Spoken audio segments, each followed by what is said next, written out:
I often use those when giving a talk, and they're from the Dunamore High Cross. Now, you see, the first one is the original one. It's 1,000 years old. You can't make out what it is. And the other one is a modern reconstruction of it.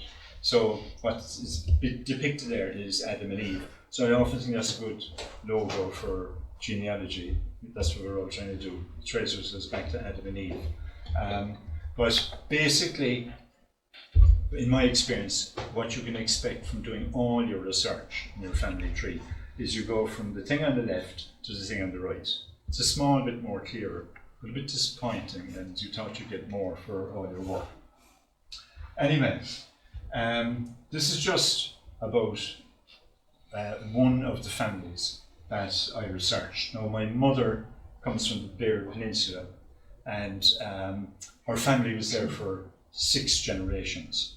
And like that's a different kind of thing to be doing, rather than, we'll say, a family who was living here and then they moved over there and then the next generation was moving somewhere else. They lived in the same spot, more or less the same house, from about 1790 up to about 1995.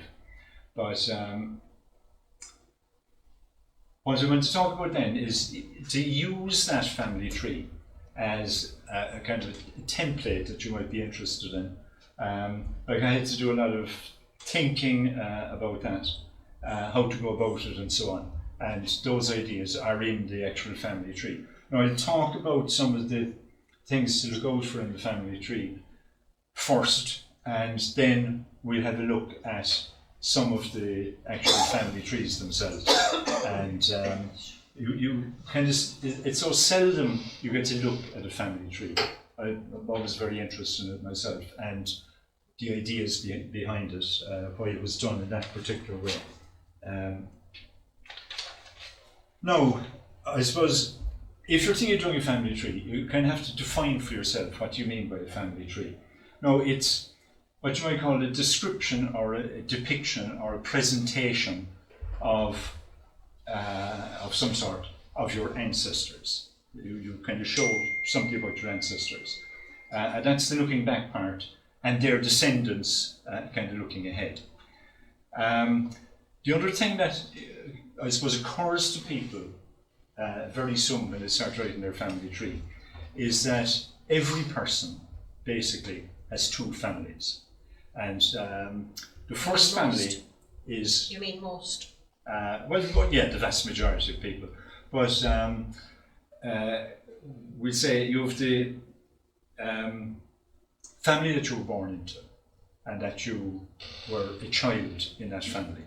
And then if you marry or have a partner, or even if you're kind of out on your own and you're not married, you're living a different life. It's not the same family. In the next family, your second family, you're there as an adult, and you're there as a parent, a mother, or a father. And it's really impossible to deal with somebody in both situations. That you deal with each of those families in turn. That's what I always did.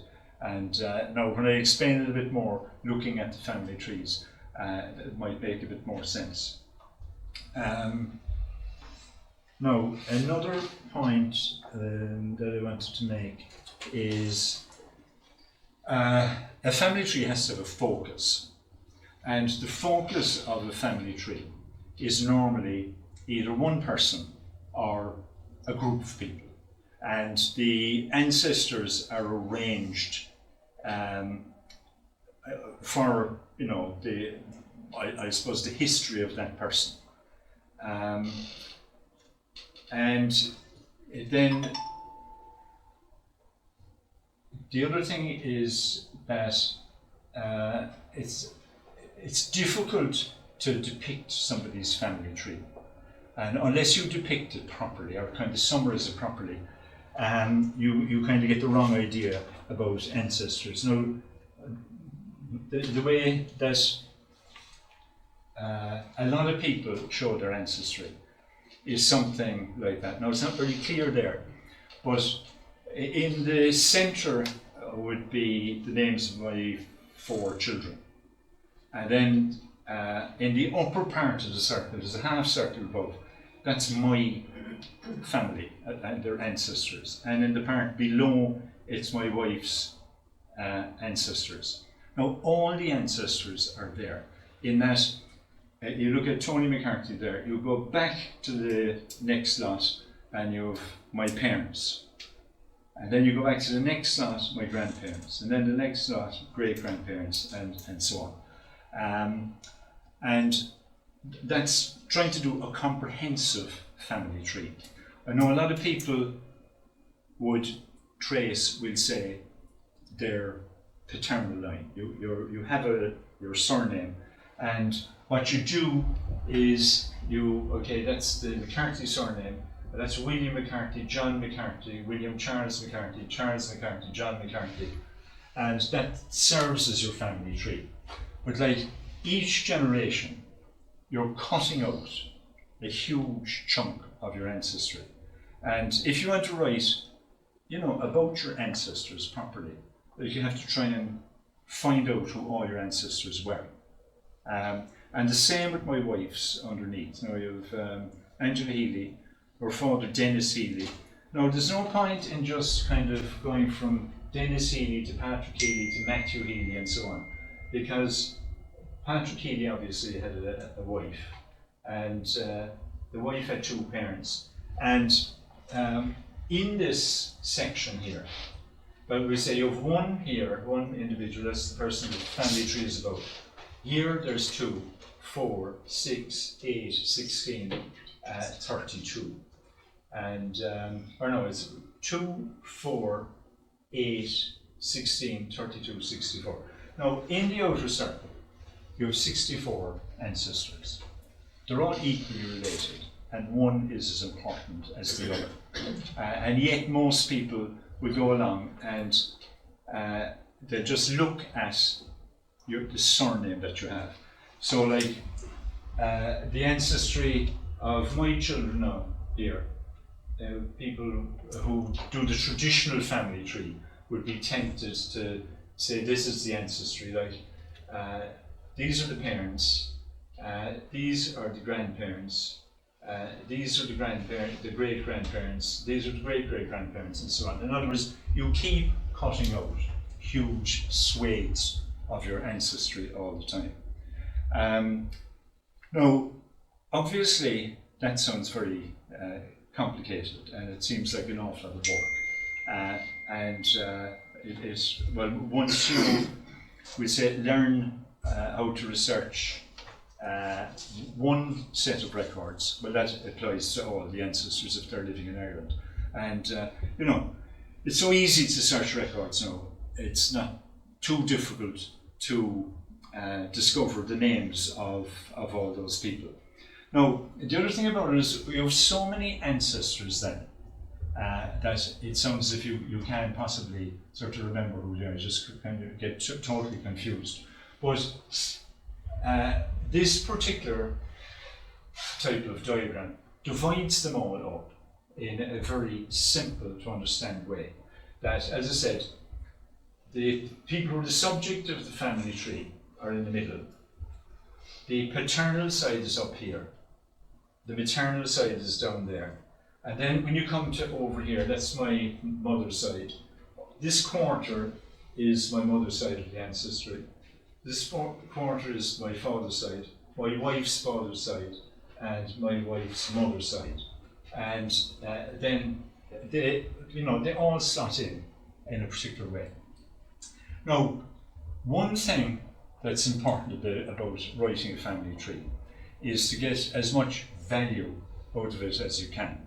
Now, I know an awful lot of people will put a huge amount of work into their family tree, and they have all the families running together, like your paternal side, your maternal side, and they're all kind of confused and running together. Now, if you do a family tree, the way I'm suggesting, which is you do each family individually. You don't kind of do 3 or 4 families together. You do each family individually. Like we'll say, with this family tree, I would have done my father as an individual within his own family as a child. His father would have been John McCarthy, his mother had been a Hickey. He was William McCarthy. He had 3 sisters and 2 brothers. So you do that as a family, and you do each one of those as a family with as much information as you can kind of gather up about them. And the advantage of that is, we'll say, in the case now, since I'm dealing with my mother's side, in that case, she's here, and they're her parents, her grandparents, her great-grandparents, and so on. Now, what that means is all of my maternal first cousins have exactly that ancestry. And all my paternal first cousins have this ancestry. And you can interest them in doing some work in it, because first cousins, you know, they would share a quarter of the ancestry there.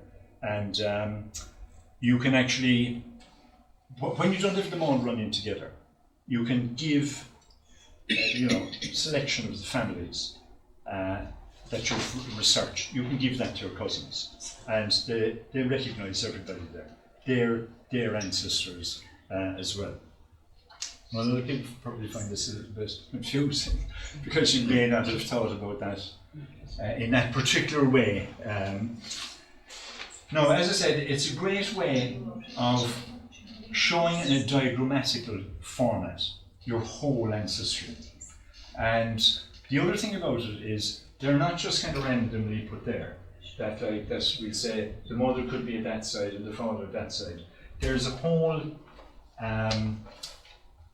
plan for that thing. This is quite common in genealogy, that particular kind of a diagram. And you actually have a number for each of those ancestors. That in that particular system, the person who's the subject of the family tree that you're doing is always in the center. That person's father is always number 2. The mother is number 3. The paternal grandfather is 4. The paternal grandmother is 5. And the maternal grandmother is 6. And or the paternal grandfather is 6. And the paternal grandmother is 7. And you know, you can actually use those numbers as a way of keeping notes on people. Like, you know, we'll say number 8 is your paternal great grandfather. 16 is your paternal great grandfather, and so on. So it all kind of links up together like that.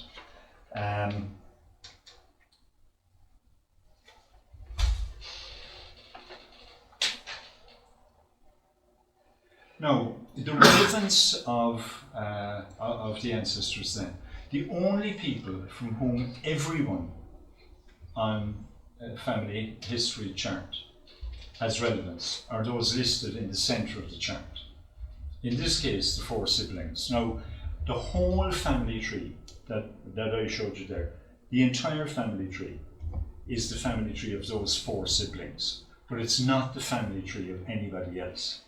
But if you take sections of it, it would be a big chunk of the family tree of, we say, first cousins. And you can kind of use that. Can I ask you a question now? Yeah. I'm doing my grandchildren's one. Right. So we have 4 families. Yeah. I've already started like the wheel on for my son's mother and father-in-law's thing up. Yeah. So that, right, I'd have one which will link into the 4, because as you said, it's common to all. And I'm more interested in a bush rather than a tree, because I want the kids to know who their first cousins are. Yeah. And they're all alive, like their grandfather.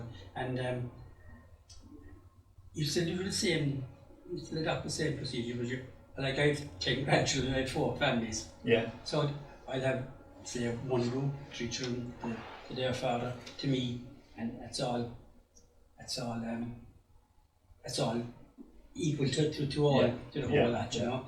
So it's somewhat more difficult. Well, yeah, it's more or less what we've been saying here, that you put them all on the one thing, but they know, or you know, that this section only belongs to that crowd, and that section belongs to this crowd. And it makes it easier if somebody is asking you about their family history and say they're Keating in my case, whatever. I can give them the Keating families only, and I can leave the Scanlon families alone, and I can give them to the Scanlon ones if they ask. Yeah, I think that's essential, because I mean, if you get a family tree and you don't recognise half the people in it, it just switches you off. You know? That, like, you don't know what to say. But you have to get information from them to give it to them. Oh, you do? You do, have to push them. I've got a lot of information off them. They're not related to me at all, but I've got information on my great, my wife's great grandfather, you know. And you have pictures, you have photographs, you have history, you have stories to build it all in, and that's a great method. Actually, I think what you'd have to do now, because I'd be in the same position, each of your sons and daughters have to get a chart with their name at the start and their children's names at the start, and then as it goes back. We've done that now. I have 6 children, so sorry. No, I think it's very interesting to hear people talking about it, you know, because like I've been in, you know, giving lectures in genealogy for a long time, and nearly everybody falls down in the area of writing a family tree. You know, they're all on for you know, listening to lectures, and all on for doing research and so on. But when it comes down to some kind of clear way of putting the information down, rather than having a big rigmarole with a whole lot of people mixed up that have nothing to do with each other. Like, this is a very simple thing. You're doing it family by family. You have a family tree, we'll say, I'll show you this now in relation to my mother's family tree. I have a family tree with my mother as a daughter of her parents, with 7 siblings. And then I have a family tree of my mother as the wife of my father with her children. Now, she appears in both of those, and like, it's not really the same person. It's the same person in a sense, but like, the role in each one is totally different, and the place she was living is totally different, and it's just a new family, and you have to deal with them as if they were two separate things. Sorry, Tony, is that chart available online? You can print them out, yeah. Yeah, you could probably print them, and that's what I did myself. And I spent a long time. Did you do it on a PC? I did it on a PC, but I did it on. I actually produced that chart with sorry, there is one in that little booklet that we have. There was, yeah. You can have them there. There's one in the booklet there. Just make. But I can drop a few in the next time, and you can do it. But that particular one, I can type the stuff in. But I had to make that thing myself. I have an application called Quark Express. It's a publishing. That's an old one now. It's old. Yeah. The old isn't the best. But it's still going. It still works for me. And you can type that stuff in. But no, the Kelly family, my mother's paternal ancestry, are to be found in the top right-hand quarter. So this is what I'll be dealing with: the family tree of the Kellys of Caherkeen, and it just, when it comes down to it, you know, you talk about the Kellys. There were only 5 Kellys there. Now, this was the original Kelly there. His son, grandson, great-grandson, and that's my mother here. But they were the only people who were named Kelly from the start. And like, what you can see then is, like, this is my mother. They're Kelly ancestors here. Now, the other side of the family were Shades. Her mother was Ellie Shade, so they're the Shades there, and so on. So genealogy, you see, we'll say Maureen Kelly. The next two are her parents. The next, her grandparents, and in the outer circle, her great grandparents.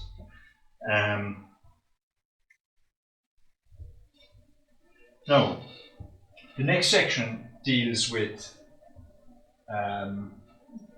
4 of those families. First family was Darby Kelly and his wife, unknown. The next one was Cornelius Kelly and Margaret O'Sullivan. Then 3 is Sean Beog Kelly and Maura Owen O'Sullivan. And the last one then, my grandparents, Michael Kelly and Ailey Shea. Now, the actual family trees then themselves. Now, I just run through it now. This is the first section of the Kelly family. Now, I'll just give you a quick look at the rest of it. Now, that's one of the charts that I made to help you understand what was going on. And there's Darby Kelly and wife unknown. That's the first lot of them. That's a little bit of research that I did. And these are the Griffith's valuation maps. I'll come to those in a minute now.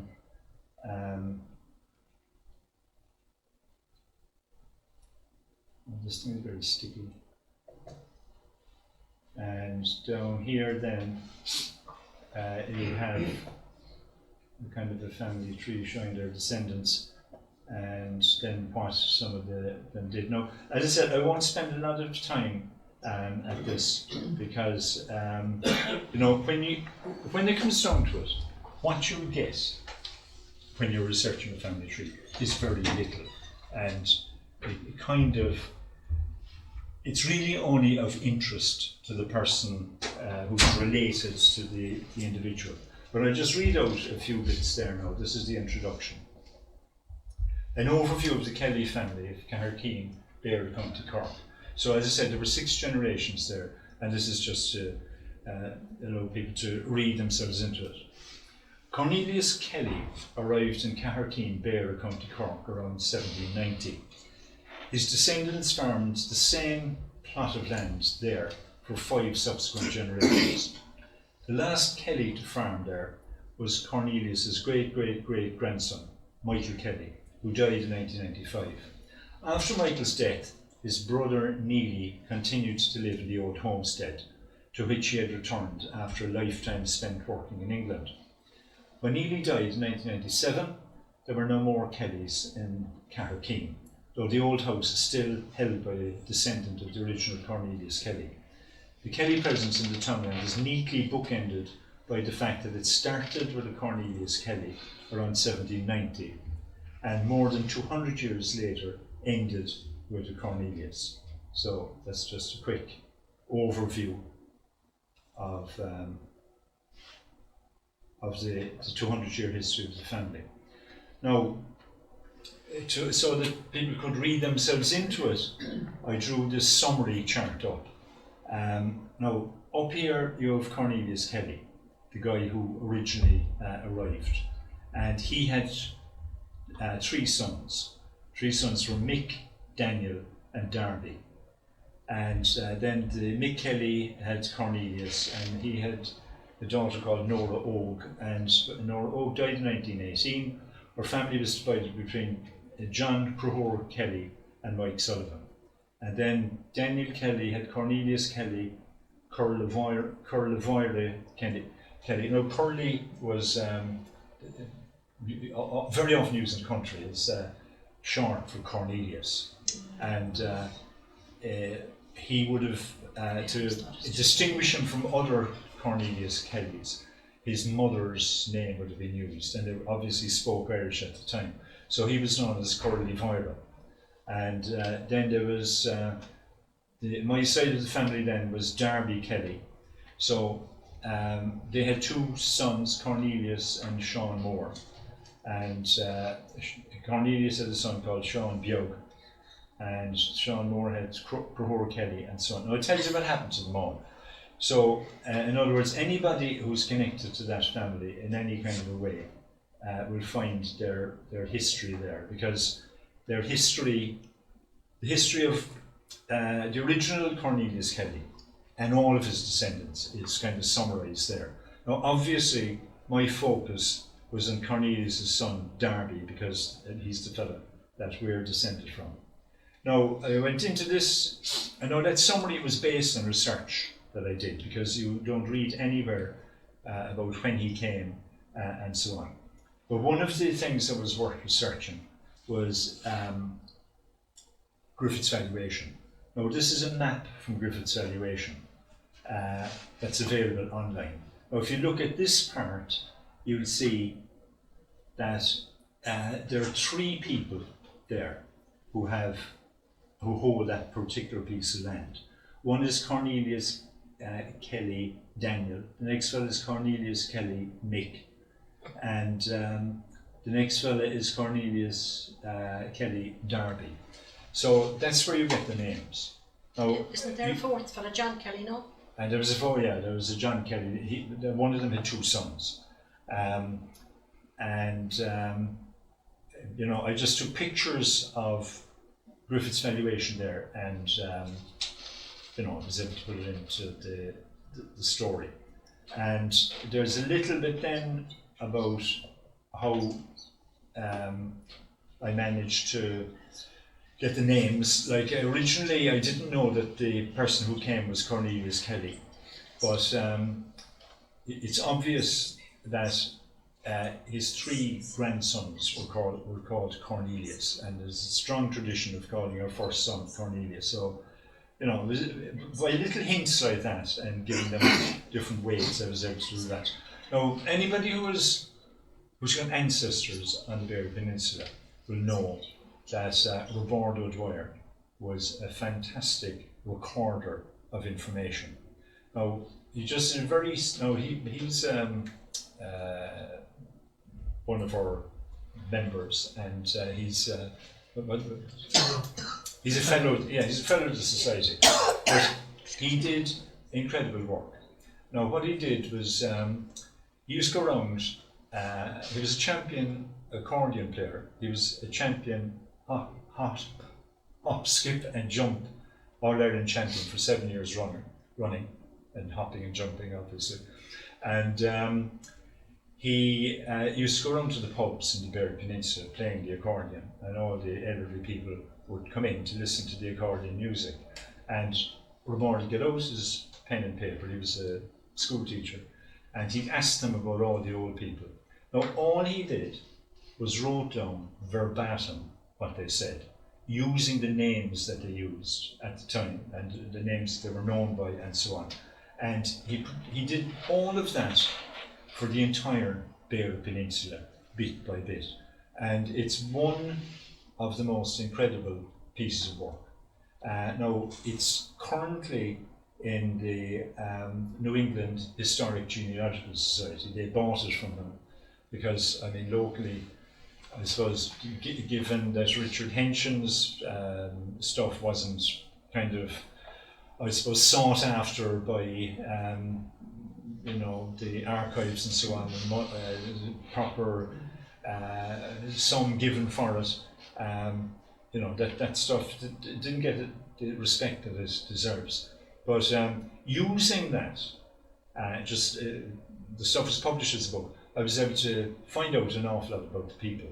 What was very interesting was that the census would show the same people with different names. Now, in other words, the local names were what the local people spoke about, and the census put kind of a formal British sort of a slant on it, the kind of official name.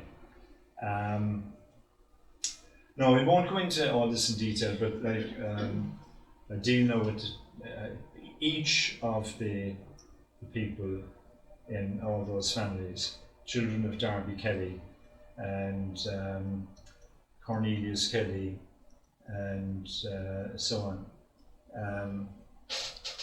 So did you just use words, is it, and then put in charts, is it? So you did to put for you. Well, what I normally do is, I'd use Word, and I'd, you know, space them and... No, but this one that you're doing here now, we're seeing here, that's Word, and then to get the charts, you just imported a chart. Is it? Imported a chart, Yeah. Okay. And imported images as well, you know, whatever images they want. Oh yeah, yeah. Of course. Like Word now is as good as any kind of page making program. You could, you know, produce magazines or whatever. That it's a fantastic and very sophisticated program. Now, somebody was asking about names, and what I find is if you're dealing with a family tree, there's a lot of history comes into it, and it gives you an opportunity to kind of do a bit of research and explain things. And somebody was asking in particular about Derby. So there's a piece at the end about names. Derby is an English surname derived from the city of Derby and county of Derbyshire. Despite its spelling, it's almost always universally pronounced as Derby throughout the UK. In more recent times, it gained popularity as a first name for males. As such, most people would associate it with one half of the legendary happily married elderly couple Darby and Joan. How did an Irish-speaking farmer living in one of the most remote parts of Ireland in the early 19th century acquire such a quintessentially English name? According to Irish names by Donegal O'Corran and Fidelman O'Guire, Darby was one of a number of names which were used to anglicise the name Diarmuid, which was one of the 20 or so most popular names in Ireland. According to Irish names, Diarmuid has been very incorrectly anglicised as Jeremy, Jeremiah, Jerome, Jeremy, Jerry and Darby. More recently, it has been anglicised as Dermot and Derry. So you can be sure that Diarmuid was his original name. And when Griffith's valuation and the Title Block books came in, British officials went around. They had to get people's names to show who was liable for taxes, and they had no clue about what Cohoor or Diarmuid or names like that were, so they put their own slant in them. So he would not have been called Darby. He'd have been called Diarmuid probably, or some version of Diarmuid. It is not known whether the name Diarmuid was used by this man, and the name Darby was merely the official name which was used to record his tithe obligation. His name does not appear in any published edition of Griffith's valuation. It can be found in notebooks and maps in which the value was recorded by survey notes. The name of a tenant's father was frequently bracketed after the tenant's name as a useful way of distinguishing between tenants who shared the same first name and surname and lived in the same townland. Since his name was not recorded elsewhere, it is not possible to know whether he was Diarmuid or Darby. The same issue arises in relation to Darby's father, Cornelius. Cornelius, the son of Sean Moore, who ended up with his father's farm, is referred to by Robert Dwyer as Crohoor. He has peculiar spelling, C-R-O-H-U-R. He was probably known by that name locally, and there were many Cornelius Kellys in Carrickeen. However, he is named as Cornelius in official documents, including the 1911 census, which he filled in himself. The usual spelling of Crohoor is C-O-N-C-H-O-V-R. Americans just call it Concobar. But Crohoor was a very important Irish name. Crohoor was one of the most favoured Irish names and is especially popular in the later Middle Ages and the early modern period. One of its most famous bearers is Crohoor Mac Nessa, King of Ulster, and in the days of the Red Branch Knights. It is not possible with any degree of certainty what names our Beara ancestors actually used. Catholic Church registers did not record the names of those being baptised or married. They recorded Latin versions of the names, which were never used by the people. Quite often, the British administration did not record the names in use by the people. They translated those names into English. Personal letters might throw light on what an ancestor was actually called by his family, but letters exchanged between family members up to the 1850s and probably well beyond were rare to non-existence.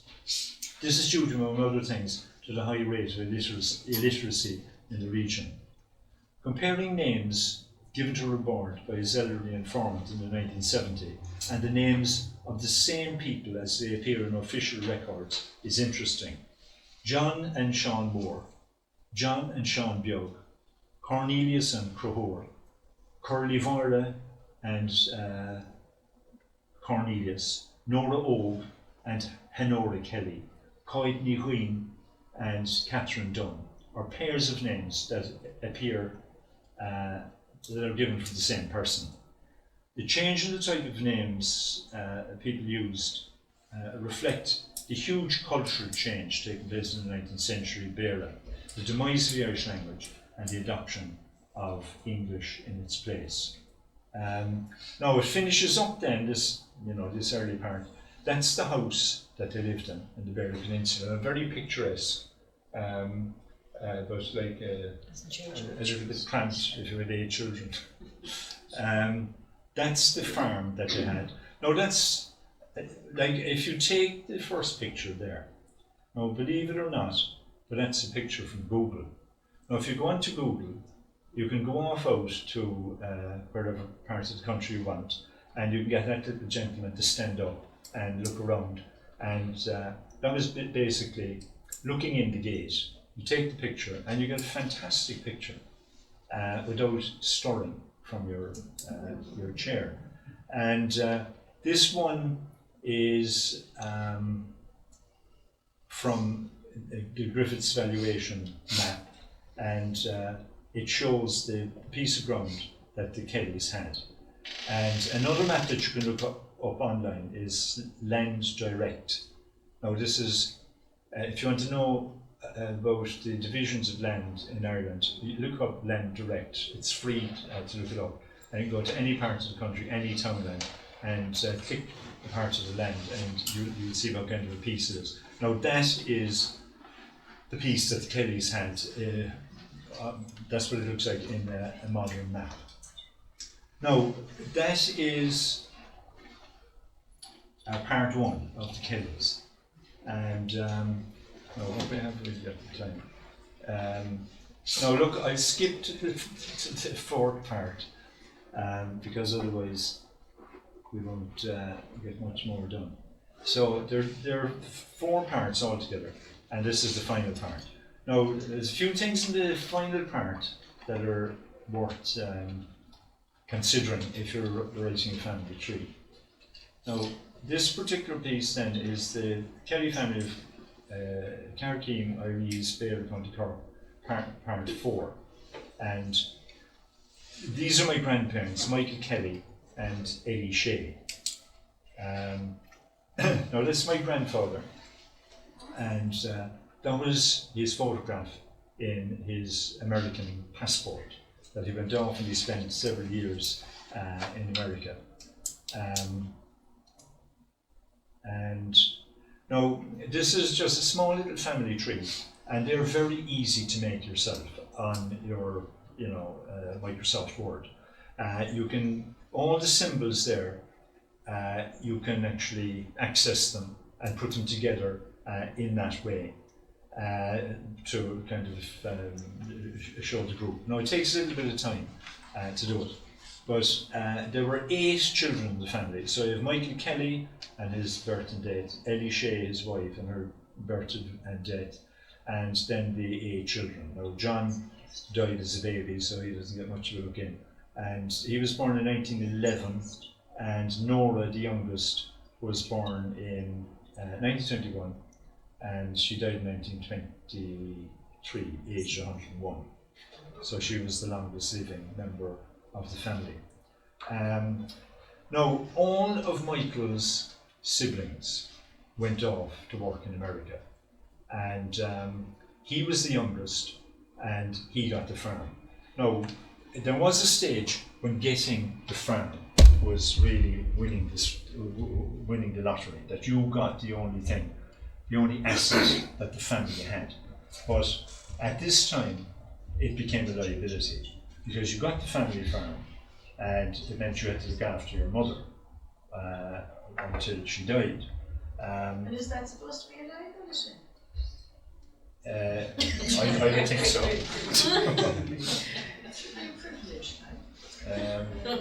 There might be unanimous agreement on that now. That's it. We'll say this fella sees his brothers and sisters. They go off to America. They're wealthy. They're coming home, holidays and so on. He's a subsistence farmer with 6 children and an elderly mother, and he's not exactly a win and with you. She was it was a stepmother. What was that? We was it was a stepmother. We'd have to differ in that. She probably had living rights in the house. She had the best room in the house. That's Yeah, right. she Yeah. probably did manage to live And in front of the fire in my house. Right. Bit traditional for me. Now they were the children. Oh yeah. Now this is a piece. Now Michael decided after his mother died that he would go off to America, and that he would leave his 6 children in the care of his wife while he was out there, which I'm sure was a privilege for her. And he'd go off to America. And when he had enough money saved, he'd send for the children.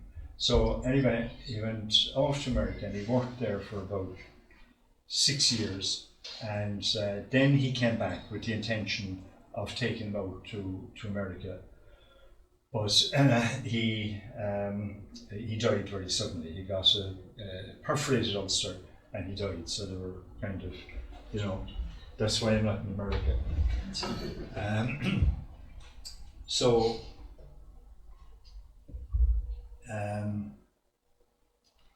That was the story about him. Now, talking about research, I wanted to find out when did he go to America. I'll just read out this piece because a lot of people search for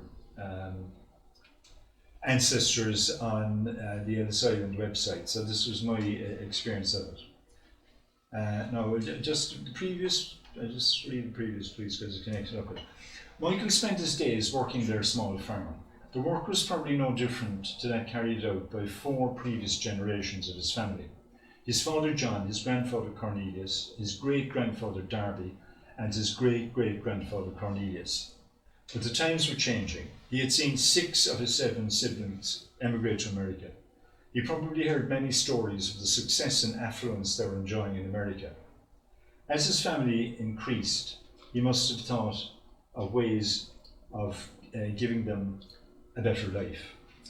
His mother Mary died of pneumonia on the 21st of April 1919 at the age of 77. Her death may have set him thinking about the possibility of going to America himself and eventually sending for his family or coming back to take them with him to the new world. The workings of Michael Kelly's mind as a father trying to provide for his 7 children as a subsistence farmer is pure speculation, of course, as he did not leave any records or confide his views in anyone to pass on. However, he did go to the USA on his own and remained there for many years, leaving his wife Ellen to look after the children. When I started researching the details of his emigration, Mary Lyons, one of Michael Kelly's other grandchildren, gave me the following information.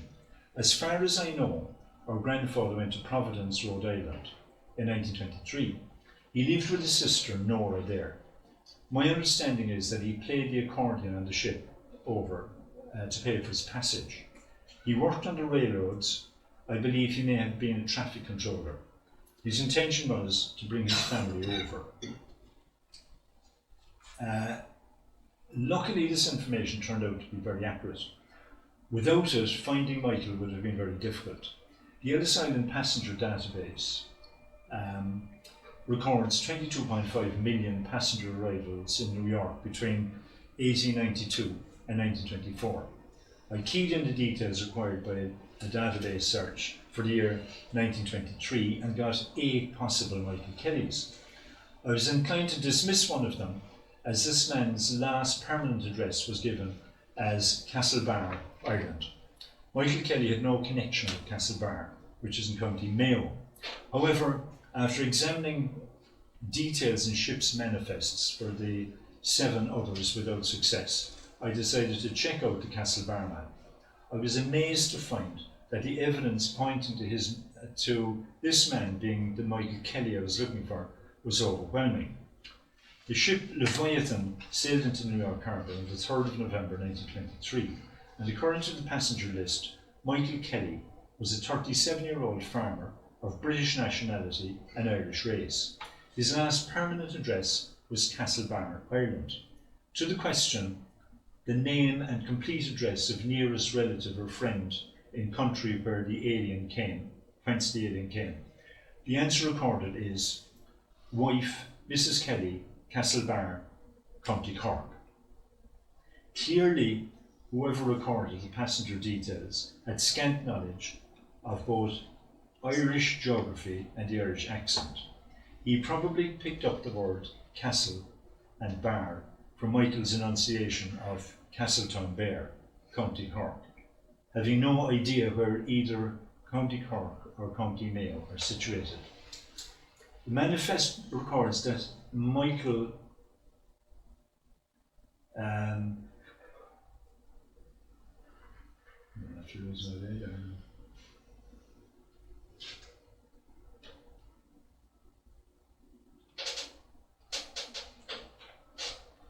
Manifest records that Michael was going to stay with his sister, Mrs. Holland, 14 Trenton Street, Providence, Rhode Island, and that's exactly where he stayed. Now, it's easy to remember his Nora Holland. Oh, she changed her name to Holland when she went over to America first. Her name was Houlihan, and she married Houlihan from the Beara Peninsula, and they went to America, and she changed her name to Holland.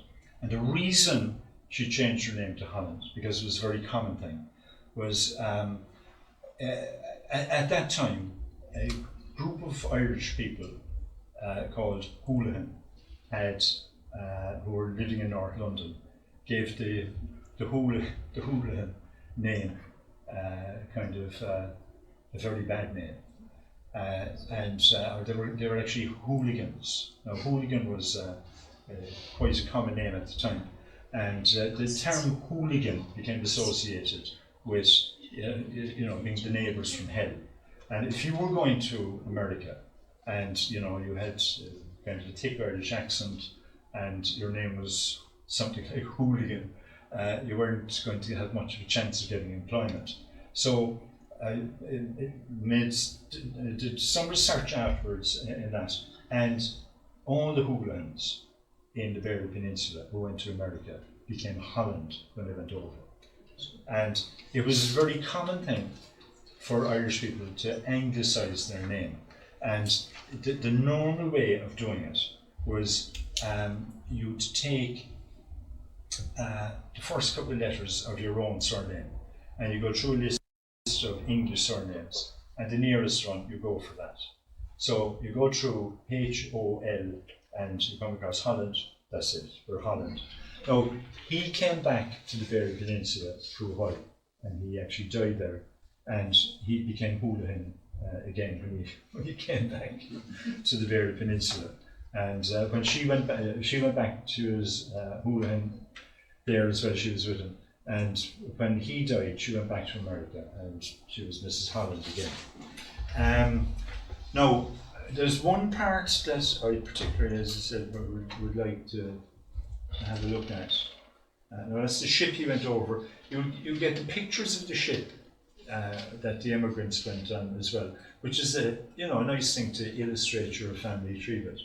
Now, there's a lot of interesting little stories there, because the more you come forward for the family tree, the more information that you get. Now, that is a picture of my grandmother, and that brings me to one of the things that I found very, very useful in doing a family tree, and that is contact all the first cousins and say, look, I'm doing this family tree, and have not a whole lot of information. What can you tell me? And one of the things that I asked them to do was, when we were young and when my other cousins were young and living in England, they used to go down to Iree's for their summer holidays.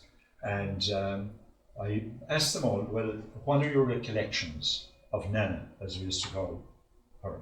And they all wrote nice little pieces, and they go into the family tree. Now, they're kind of harmless little bits, but at the same time, you're talking about so many people who are dead and no information. It's handy to get a few things. Now, this one, I remember as a small child getting ready for bed in front of the big open fire in the kitchen and dining room while on holiday in Nana's house. Nana used to loosen her hair from being plaited and coiled in a bun behind her head and comb it forward in front of her face. It was grey and remarkably long. When fully combed, it formed a sort of curtain in front of her face. All of a sudden, she would push the hair aside with her hands, and her face would pop out from behind it, and she would say, "Boo." I can't remember much more than that. But no, there are a few little nice touches like that. Now, the other thing, then, apart from getting as many recollections as I could, was to get a photograph of each of the siblings. My mother, this is the section on that. So they're the grandparents, the maternal grandparents, and you go down, that's my mother, who was the eldest. And this, one of her sisters, one of her two brothers, one of her three brothers. They're the other two brothers. Neither of those got married. They stayed kind of on the farm, and that's the youngest who died at 100. This is the youngest who died at 101. Now, one thing that is worth noting here is that what I wanted to do at this stage was get a list of every one of the descendants of those grandparents. Now, it is possible to do that with people of that particular generation. And if you look at the right-hand side of the page there now, you see that it's easy to get a lot of information down. Now, this is Margaret and William Denton and their 3 children.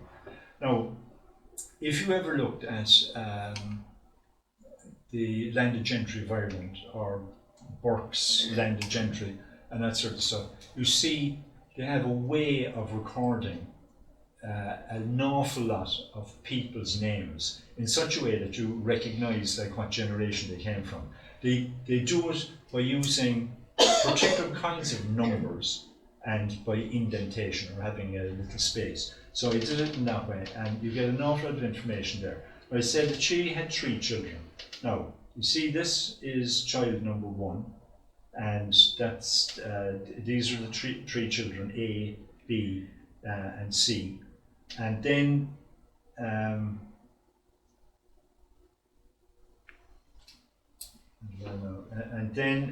if there's another generation there, you have to have a different kind of. Let's go back to that. So you have 1, 2, and 3, and with each of those, their children are A and B, and the children, the grandchildren then are a Roman 1 and a Roman 2. So it's very easy to see who all those people were. Now, I've got each of the grandchildren to write a piece about their own mother, or we'll say with the brothers who didn't marry, I got people who knew them a bit, to write a little biography of those, and they're all in at the end, and a picture of them. And then a slight analysis of the number of the family and so on. This is it now. That descendants of Michael Kelly and Eddie Shea, they had children, they had 8, grandchildren 20, great-grandchildren 42, great-great-grandchildren 43, and total descendants 113.